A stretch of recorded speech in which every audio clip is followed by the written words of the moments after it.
a photograph.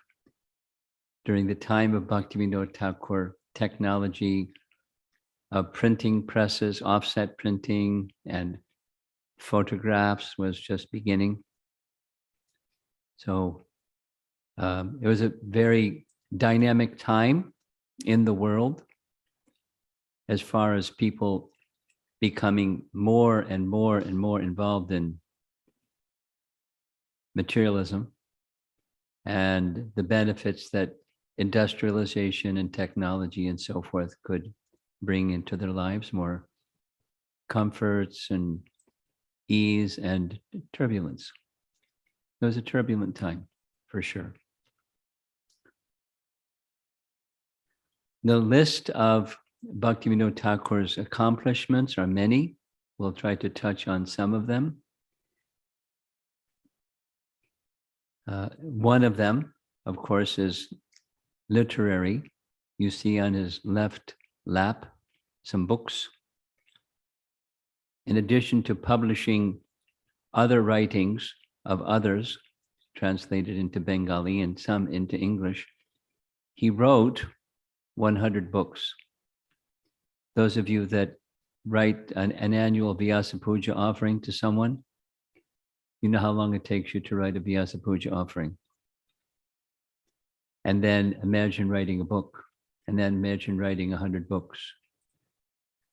Bhaktivinod Thakur was most prolific, and we'll see something about the kind of schedule it took to do what he did. Srila Prabhupada introduced us to Gaurnitai, but during the time of Bhaktivinod Thakur, he was worshipping Gaura Gadadhar, as you see in this image here. He had a particular liking for the spontaneous, one of the distinctions between these two is Gaura Gadadhar worship of Gaura Gadadhar encourages Rasika Bhakti. And the Gaurnitai mood that Srila Prabhupada gave to us was the expanding of the preaching. Of course, Bhaktivinod Thakur did both in a very incredible fashion.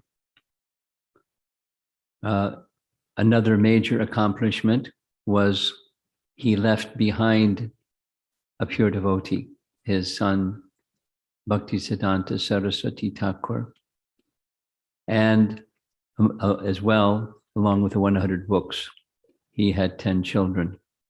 And caring for 10 children, you can only imagine how much energy that required. But he did everything with such precision and compactly, we'll hear some more as we go along, that he was able to do all of what he did. He was a very powerful personality. Here's a photograph of Bhaktivinod Thakur during his time as a magistrate in the British government. Now, I don't know how it works over there in that part of the world, but during the time of Bhaktivinod Thakur, underneath the governor, or the chief executive head, the very next person in descending line of authority and responsibility was the chief magistrate. Something like what Chandkazi did. He was the judge. And that the magistrate had expansive power. We'll hear more as we go along. And to do all of what he did, you see in this photo, he's wearing a pocket watch. Now, there weren't wristwatches that I'm aware of at the time, but pocket watch was a kind of new invention, and he had one, and that's the method that he used to keep track of his schedule. Now, the schedule is very detailed, so I'm actually just going to read what a typical daily schedule was for Bhaktivinod Thakur.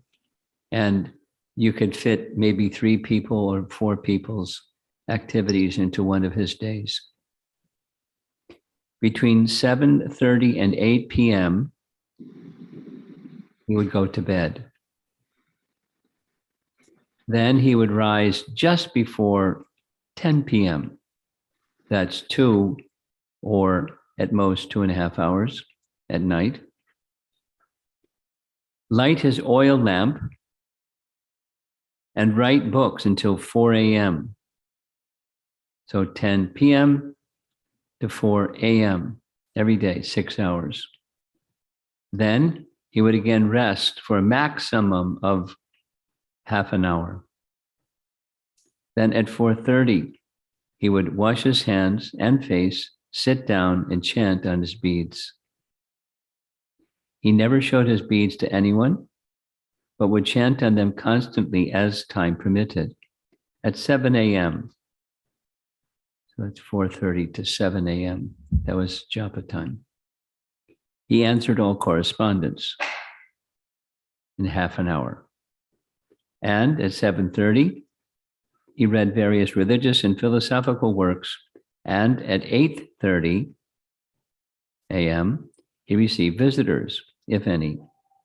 Or else he continued to read until 9:30, so 2 hours of reading every day, unless there were guests.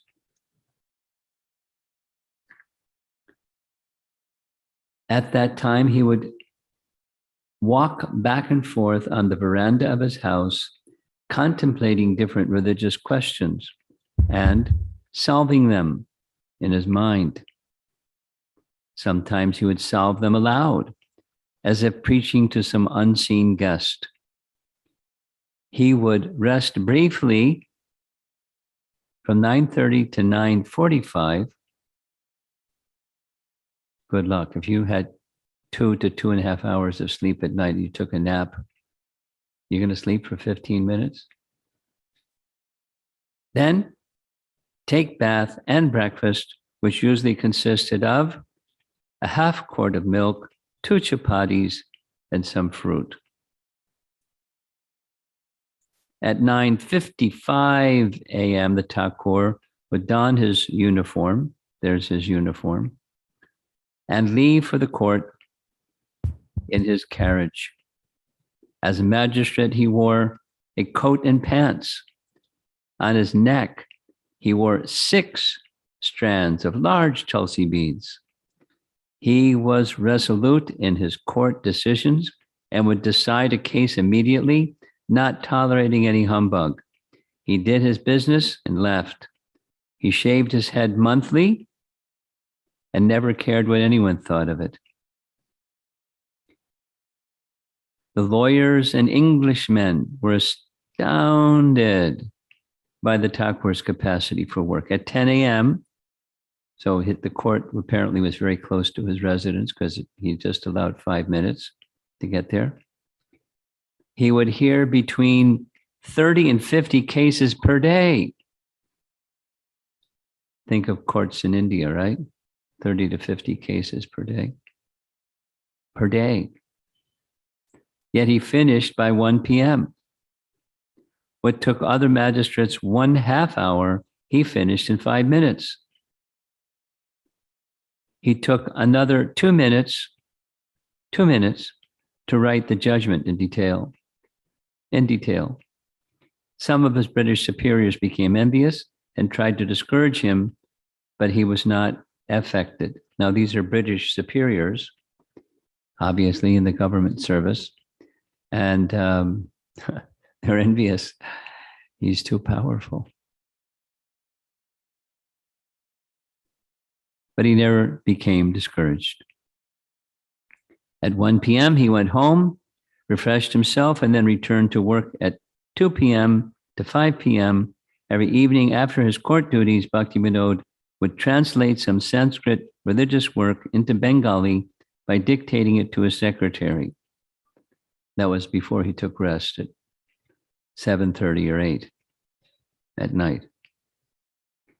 Then there was an evening bath and meal consisting of a little rice, 2 chapatis, and another half quart of milk.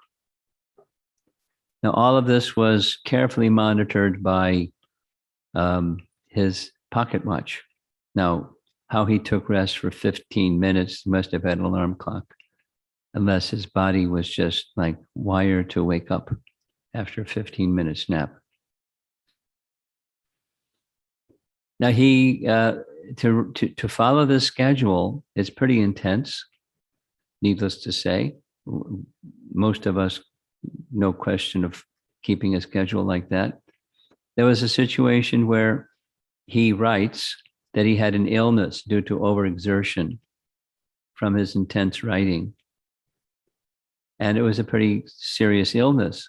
So he wrote that he prayed to Jiva Goswami for restoring his health because he really felt the urgency to complete his writing, because he was following Jiva Goswami's own method of writing assiduously and following the line and the message of Jiva Goswami, making it suitable for contemporary people of his time. So one can say, and he says, that Jiva Goswami was Bhaktivinod's spiritual inspiration and protector. In our Gaudiya line, of course, Rupa Goswami, but then in turn, Jiva Goswami set the standard for this is the definitive word on the teachings of Lord Chaitanya. And Bhaktivinod Thakur fastidiously followed Jiva Goswami. At one point in time, there was a problem for the British government before Bhaktivinod Thakur was sent to Puri to become the magistrate. And they sent him because of Vishika Sen, or at least one of the major reasons. And Vishika Sen was a mystic, and he was an anti-British government person, vocal. He lived outside of Puri in an ashram, and he had an assistant. Now, Vishika Sen said several wild things. His mission, he was Vishnu, who appeared in the world to get the British out of India. That was one of his things. And so the British government was really concerned, but they couldn't get any of the local people to deal with him because he was a mystic and they were afraid. He was very powerful fellow. So they requested Bhaktivinod Thakur to come because they knew, A, he was well respected, and B, he was fearless. And so after some time, Bhaktivinod Thakur started hearing reports in Puri of Vishika Sen's calling ladies from the city, from Puri, to come to his countryside ashram, and he would speak about Krishna's Rasa Leela. Of course, he was Krishna. And then he would engage these married ladies, respectable ladies from Puri, in rasa dance with him and pollute them. And that was a big concern. When that news came to Bhaktivinod Thakur's ears, he requested the constables to bring him to court. They refused to go because they were afraid. So Bhaktivinod Thakur personally went with the constables leading the charge. And there's this very interesting account of their exchange. And Bhaktivinod Thakur first started just asking who he was and what his mission was. And he was very clear, I'm Vishnu, this is Sankarshan, my assistant, and we're planning to get the British out of India. And then the other questions, and Bhaktivinod Thakur said, I want to bring you to Puri to be on trial for this behavior that you have with ladies. And Vishika Sen did one of his tricks. He had really, really long hair, and he shook his head back and forth, and fire started coming from his hair. And the constables backed away, and Bhaktivinod didn't back away, and he took a hold of the man's arm and said, basically, you're coming with me. And the man said something like this: "This is one of my leelas. I'll go with you." And off he went, and Bhaktivinod Thakur had him put in jail while waiting for his trial. The man was powerful, as already mentioned. So he went on a hunger strike. He fasted in the jail, and threatening to destroy the people of the city of Puri. And then he made a threat that he would destroy Bhaktivinod Thakur's family. His daughter came down with a very, very severe fever. His wife, "Oh, let this man go. Our daughter may die." And Bhaktivinod was not intimidated by this man's power. After some time, his daughter became well again. And then Bhaktivinod Thakur got a fever, a very severe fever. He was on trial, Bhishika Sain.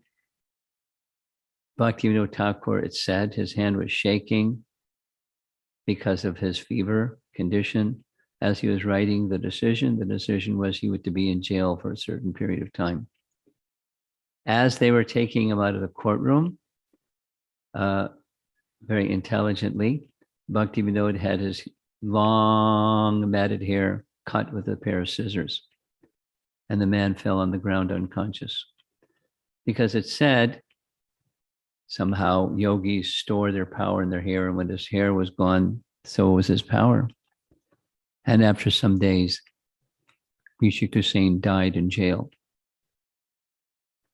And of Bhishika Sain. But the illustration is Bhaktivinod Thakur was fearless, completely fearless.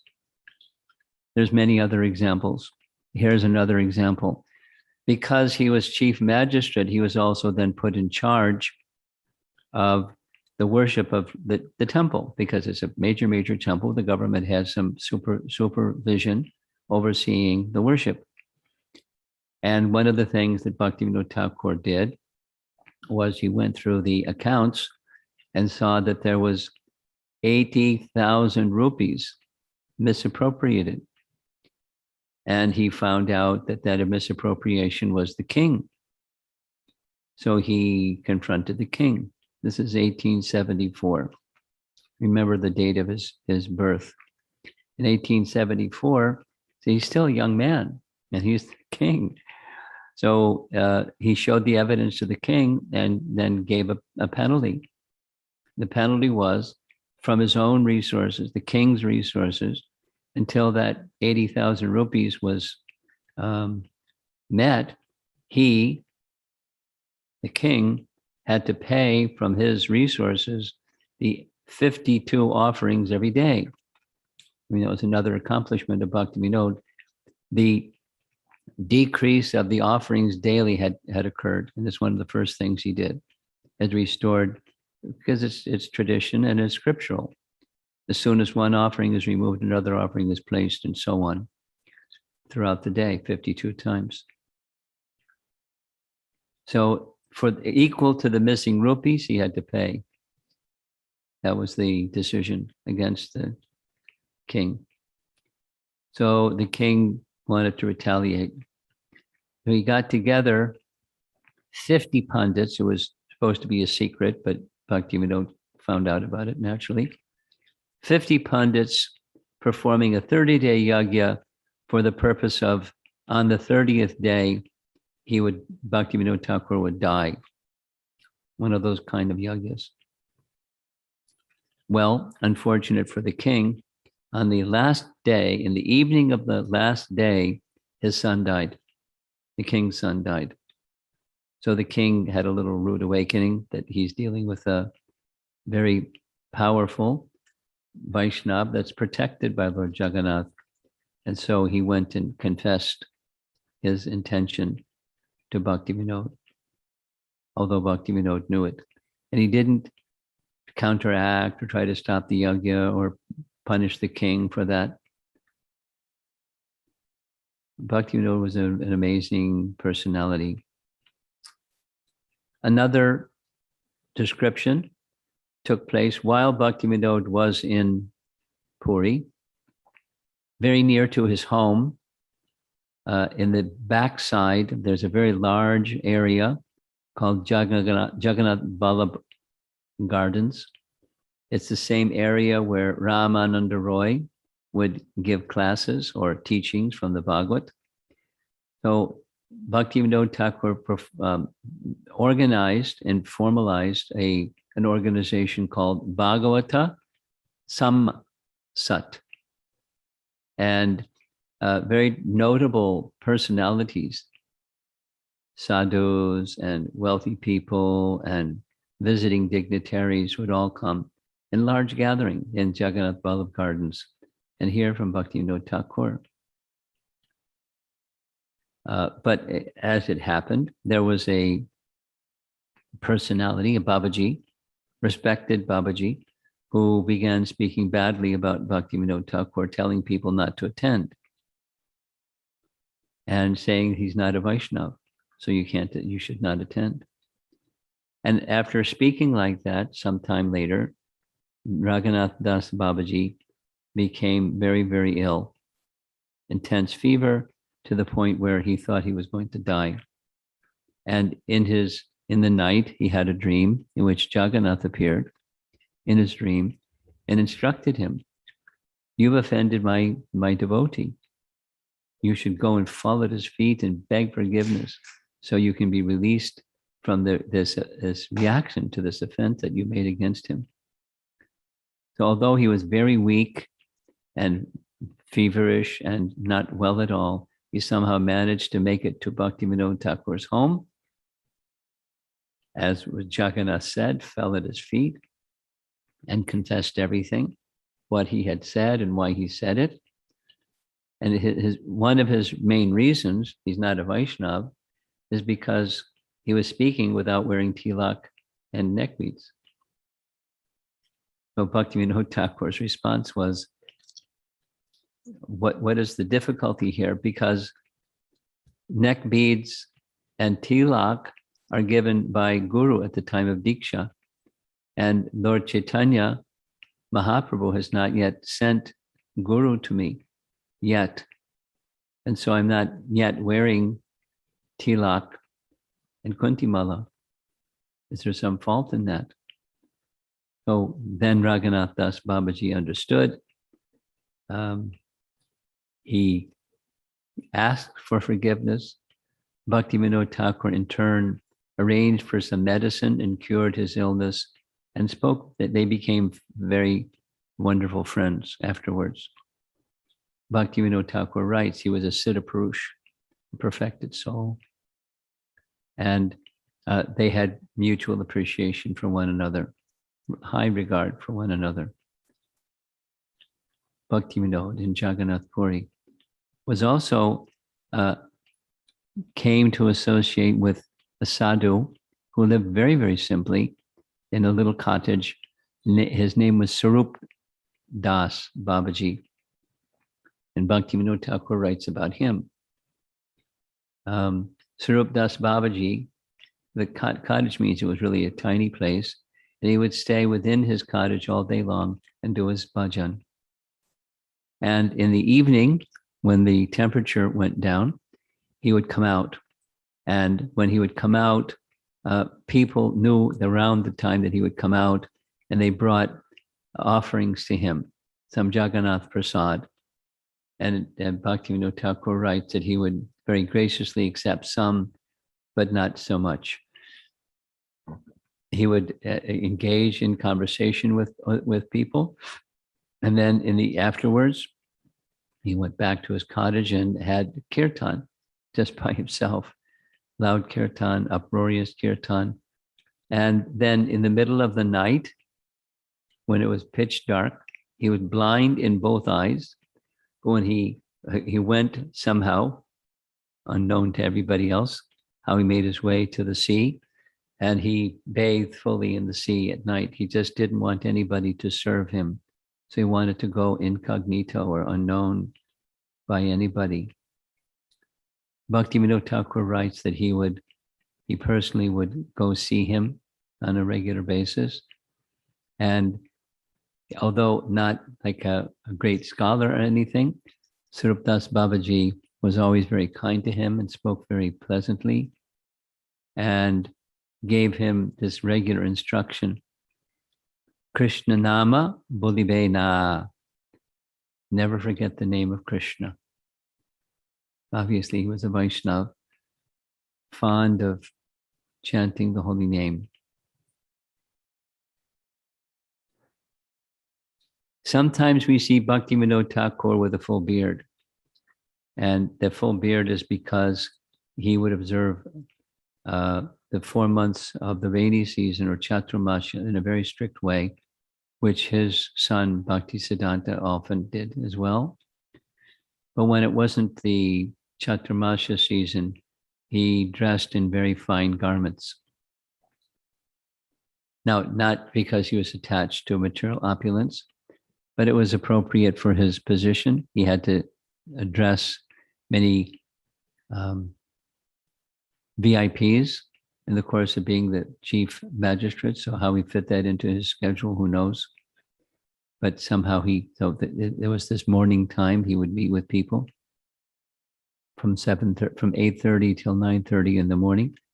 So he would dress in what looks to me like really fancy clothes, and different hat styles too. So he wasn't shy to, according to the occasion and circumstance, dress very nicely. But otherwise, he dressed like this, very, very simply. To his left side is his wife, Bhagavati, and to hit the far right side, his side, that's Bhaktisiddhanta, the ray of Vishnu that Bhaktivinod Thakur prayed for. And he, as mentioned, he wrote 100 books, sometimes in Bengali, sometimes in Sanskrit, sometimes songs, sometimes prose, sometimes intense philosophy, occasionally in English. So the range, the point besides prolific, the range was vast. And amongst those things that he wrote, because I spent some time teaching Sharanagati at the Vrindavan Institute for Higher Education one Kartik. So I studied very carefully his teachings, and his bhakti, his Namahata effort, now we call it Bhakti Vriksha, but it's modeled after his design, the Namahata design. So Bhaktivinod Thakur wanted to give Krishna Bhakti to everybody. In village life in Bengal, persons are naturally devotionally inclined, but not necessarily literate. And so he had this strategy that he would go to village, interact with the elder in the village, and give him teachings, which were very, very simple Bengali writing, question answer style. And after week after week after week, it became a book, or it became songs. So he would teach the philosophy by writing songs, and Bengalis like to sing. They're really good at singing. And so he would teach them Lord Chaitanya's teaching through songs, or this little collection that then the elder would read and discuss with the village people at any particular points. Questions and answers and questions and answers and questions and answers and questions and answers, and then make a summary at the end. Oh, very creative and very effective. As well, writing in Amnaya Sutra, very high Sanskrit teachings. Wide range and very productive. There's a close-up of that same photograph. Here he is with his Chaturmasya beard. According to our current times, Bhaktivinod Thakur wrote the following about, we're calling the thing pandemic, and he was dealing with the plague that was a problem during his time. he wrote, this is from Sajjana Toshini, to fear the plague is not befitting a Vaishnava. Just look, O brothers, what the plague can do to you. Will it harm you by taking away your useless life? If you wish a benefit for yourself, let the plague epidemic be a lesson for you. If tomorrow the plague will get you, just imagine, you'll disappear and all your riches and happiness will vanish. That's why don't waste your time. You have to constantly and sincerely with devotion chant the holy name of Hari. So there's some advice for all of us who may be concerned with what might happen and what might happen and what might happen. We don't know what's going to happen. Therefore, take shelter of the holy name of Hari. This next image is the cover of a Gaudiya Math publication, reprint, of the book that Bhaktivinod Thakur wrote in 1896. And that little booklet, 86-page booklet, Sri Chaitanya Mahaprabhu, his life and precepts. So it has, in 86 pages, it has two parts. A summary from Chaitanya Charitamrita about some of the primary activities that happened during Lord Chaitanya's lifetime. And the second half is Dasamula Tattva. That's his teachings. Chaitanya Mahaprabhu's teachings were coined or categorized very similar to to Baladev Vidyabhusan's Prameya Ratnavali, which was very similar to Madhvacharya's writings, the essential teachings found within the Vedas. So following them, he used this model, 10 essential teachings of Lord Chaitanya, which is the precepts part. And that Dasamula, I also taught Dasamula in the Vrindavan Institute. And of his 100 books, it's in something like 70 to 80 of his 100 books, meaning it was a theme. He wanted people to understand the teachings of Lord Chaitanya in a very simple manner. As some of you who are listening, you may know, you may not know, there's been an effort by the GBC and the Shastra Advisory Committee to establish this nice sounding word, hermeneutics. Hermeneutics. It'll be taught some point in the future to our teachers at least. Hermeneutics means how are you to understand after Prabhupada's departure and after some generation or two passes, how are people what's the methodology for understanding Prabhupada's writings? Because it may very well be interpreted different ways by different people who have a different upbringing and background and so forth. So there's a group that have established it now, a curriculum for hermeneutics, how to read Prabhupada's books.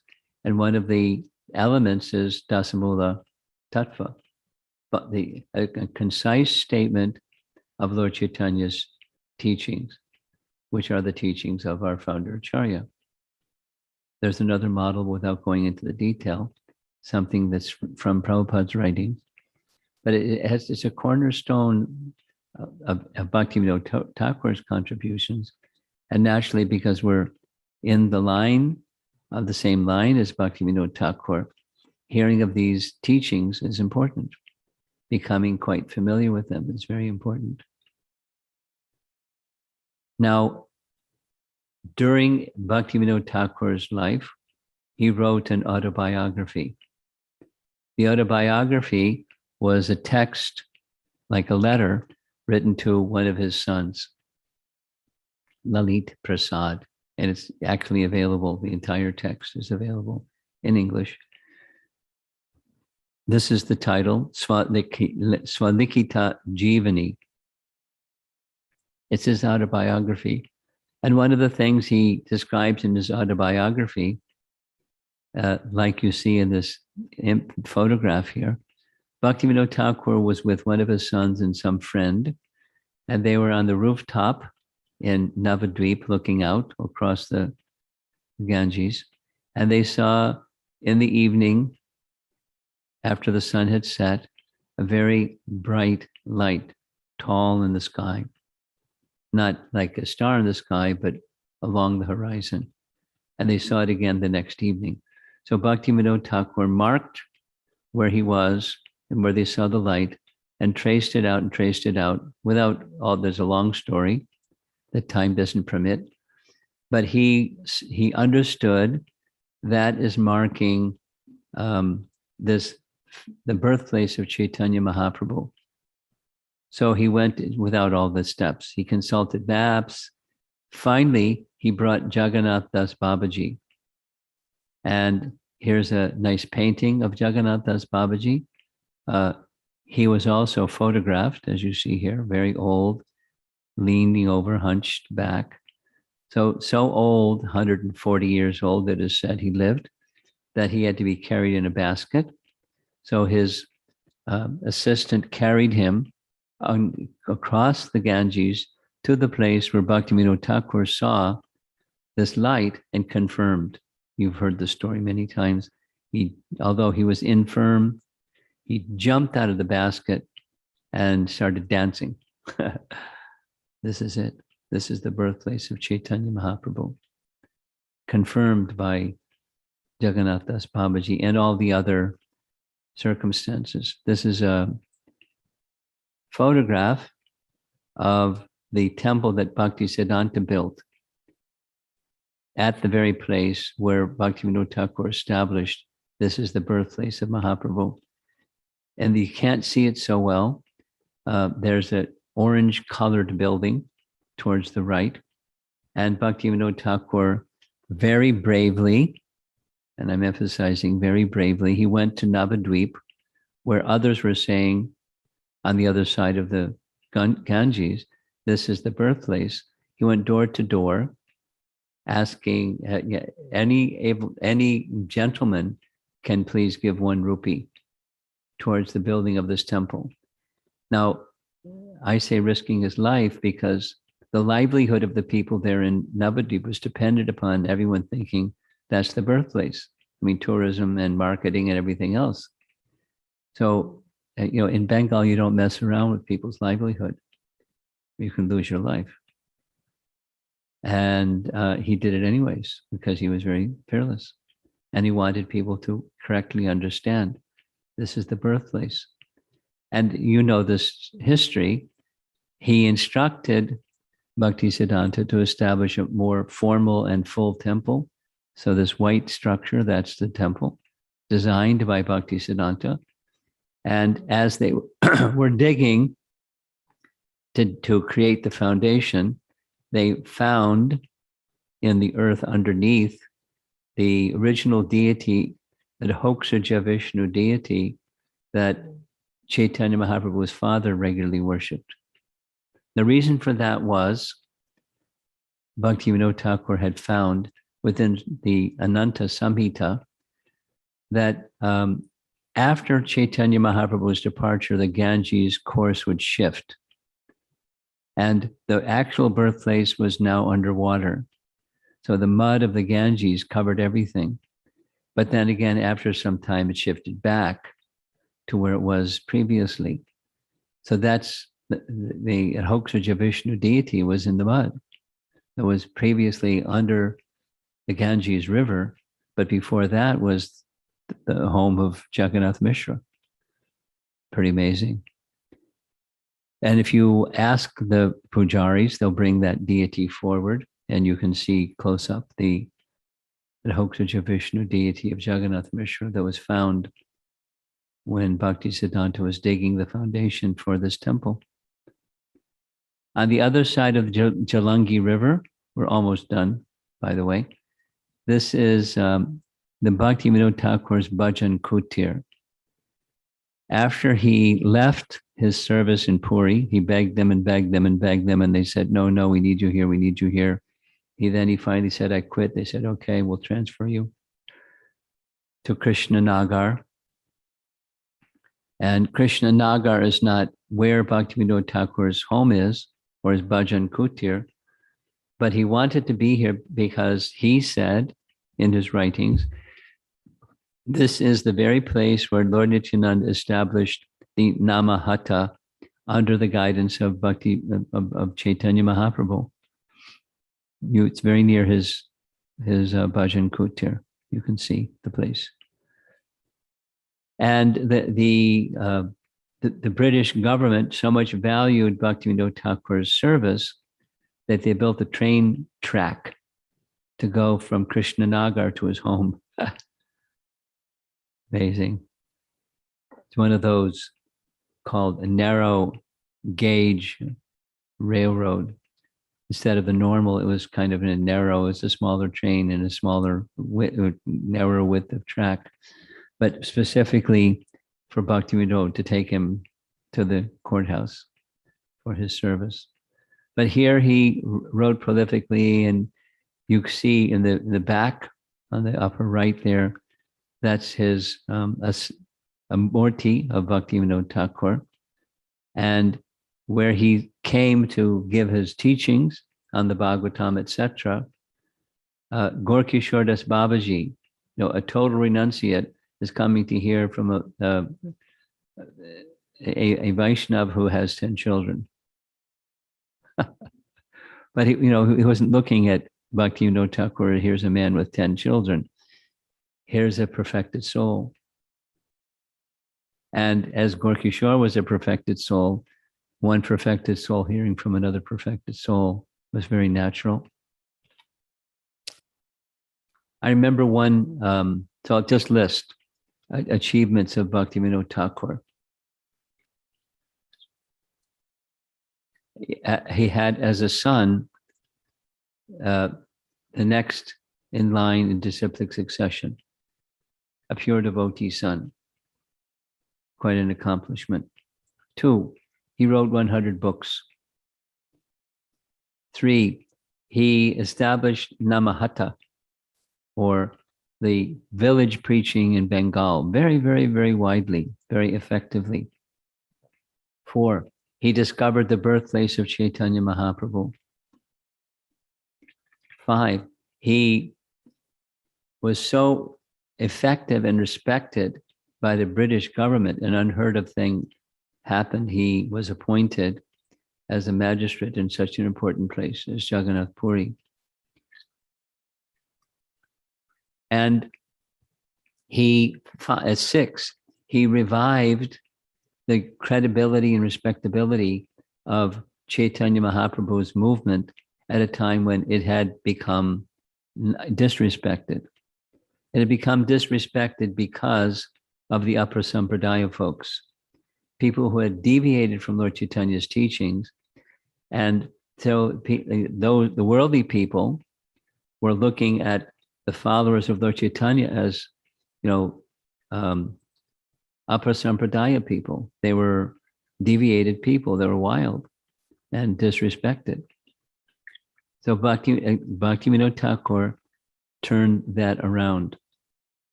Remember one morning, Prabhupada it was a morning walk in Mayapur. And at that time, everything around the temple was just agricultural fields with a little strip of land, enough for one person to walk on in between one rice field and another rice field. So we're all walking along behind Prabhupada, and someone asked, he was glorifying Bhaktivinod Thakur as a visionary. Oh, another one. The day will come when people from all over the world will come on the streets of Navadvip and chant Jai Sachinandana, Jai Sachinandana. This is spreading Krishna consciousness around the world. There's like 10 things. It was a very powerful person. So we asked, or someone asked Prabhupada, why did he not spread Krishna consciousness around the world? And he said he left something for us to do. That's Prabhupada's word. And Prabhupada left something for us to do that was given by Bhaktivinod Thakur, seeing this Adbhuta Mandir. So Prabhupada received that from Bhakti Siddhanta and he passed it on to us, something to do, is build this wonderful temple, which then Prabhupada, of course, called the Temple of Vedic Planetarium. But it'll bring people from all over the world to see this magnificent architecture and get Lord Chaitanya's mercy. That was the main incentive. Get people to come from all around the world on some pretext and get the mercy of Chaitanya Mahaprabhu. So this is our last slide. And we've been going for 1 hour almost. And I think we should end with offering our regards to Bhaktivinod Thakur. And then tomorrow is another Jiva Goswami the day before, and now Bhaktivinod Thakur and Haridas Thakur tomorrow. So we're blessed. This month of Bhadra is blessed. And then Bhadra Purnima. Okay, so thank you for inviting me to join you for discussion on the glorification of Bhaktivinod Thakur. There's so much to say, but as you can see, I naturally have a very high regard for our great Acharya, Bhaktivinod Thakur. Thank you very much. Srila Prabhupada ki jaya. His Holiness Romapada Maharaj ki jai. Thank you so much, Maharaj, for enlightening us about Srila Bhaktivinod Thakur. Thank you so much. We can see that we have His Grace Kala Samara Prabhu joining in as well. Oh, Hare Krishna. Is he there or he's left? Okay. He just left. Oh, he left. Okay. Okay, fine. Maharaj, do you want to just share some of your pastimes or time with Srila Prabhupada, if you don't mind? It's my time. It's 4 p.m. and I don't know what it is your time. You're in the morning time over there, right? Yeah, it's 9 a.m. almost. Okay. Because I have another class scheduled, I'll say just a couple of things. But I'm going to have to quickly go from this to the next class. I'm very happy to be with all of you, but time is tight. So please excuse me for that.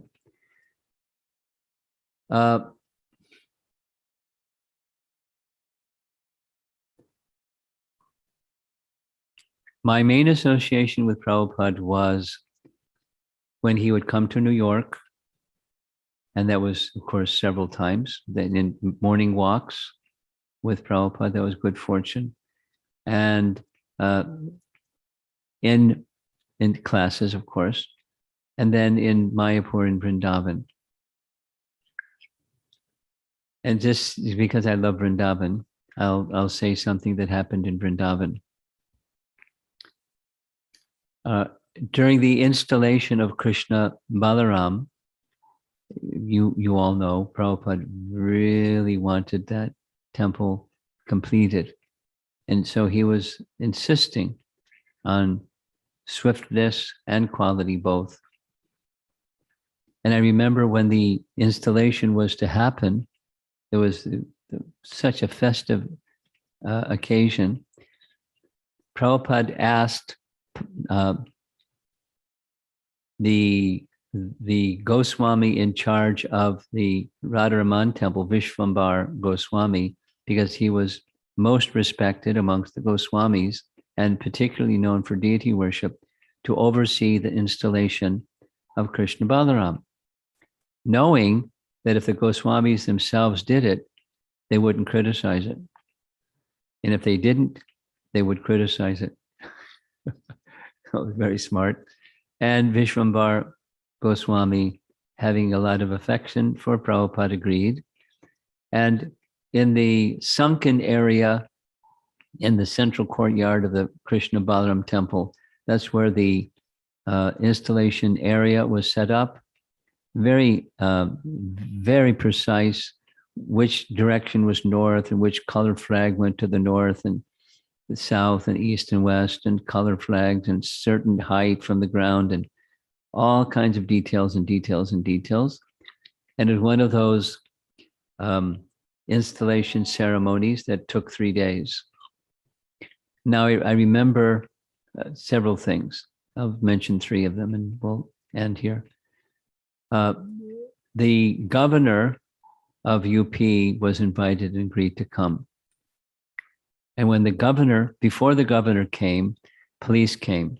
They were like surveying everything and checking everybody and whatever, undercover and in uniform police do prior to the governor's arriving. And then when he came with a whole motorcade, and the first cars that came were the police cars. No, the first cars that came were the little white ambassadors, because that was the trend at the time. And then the governor's car, and then the police cars afterwards. So, a big to do. And in the days preceding, while the yagya was going on in the temple room, there was a 24-hour kirtan in the temple room. And Prabhupada in his quarters was saying that while all the yagyas are being very nicely done, the real purification is the chanting of the holy name. And so during the afternoons, as was his practice, he had darshan, and the darshan room was full because devotees were coming from all over the place for the installation of Krishna Balaram. And at the end of one of those daily darshans, Prabhupada stood up and started to walk to his room. And those of you that have been in his quarters in Vrindavan, from that little desk where he sat, to his right walking out was like a fireplace. And somebody had spilled water on the floor. And his right ankle slipped and twisted, and he caught himself. And so there was some swelling in his right wrist and his right ankle. And he was really unhappy with, rightly so. Whoever had done this, it was very foolish and very thoughtless, because it's marble floor and you slip on marble floors with water very easily. Now, the instruction, the becoming angry was not because of selfishness, like we might become angry. It was to give instruction. And then immediately, Srila Prabhupada arranged for some herbs to be made into a poultice, some leaves to hold the poultice in place, and some string to wrap around the leaves to bring the swelling down. Now, I wasn't there to see that, but I saw it the next day, because the next day, when Prabhupada performed the installation, it was an experience I'll never forget. As I'm starting to speak about it, it's the experience is coming back. Each article, Prabhupada performed the arti for Krishna Balaram, and as each article was being offered to the public after offering to the deity, he was literally radiating. He wasn't just smiling. There was radiance coming from the altar. And it wasn't just smile and radiance. There was waves of spiritual ecstasy, emanating from the altar, going out over all the audience. I don't know what everyone else was feeling. I know what I was feeling. It was really intense, really just amazing experience. And when the installation arti was over, Prabhupada came from the altar and sat on the Vyasasan. And I was sitting very close to the Vyasasan beneath him, because he was on that raised seat. And because he had damaged his ankle, his right ankle was sticking out. Just like you see in this photograph here, Bhaktivinod Thakur's right ankle is visible, ankle. And I saw on his ankle was these leaves with red string tied around them. And I found out later what that was. It was Prabhupada's home remedy. I mean, he knew exactly what to do. And it was done. And the swelling went down. I mean, he was, of course, of age. So something like that could take a long time to heal for most people. But Prabhupada was, just bearing with the pain and carrying on with the plan of installing Krishna Balaram without a pause. Very powerful acharya, very radiantly powerful. So there's one experience with Prabhupada, and it's now 8 minutes after the hour over here. And again, I'm going to have to excuse myself because I have some other service to do. But thank you very much again for inviting me. Hare Krishna. Thank you so much, Maharaj. We'll just ask Nanraj Prabhu to finally say a word of thanks.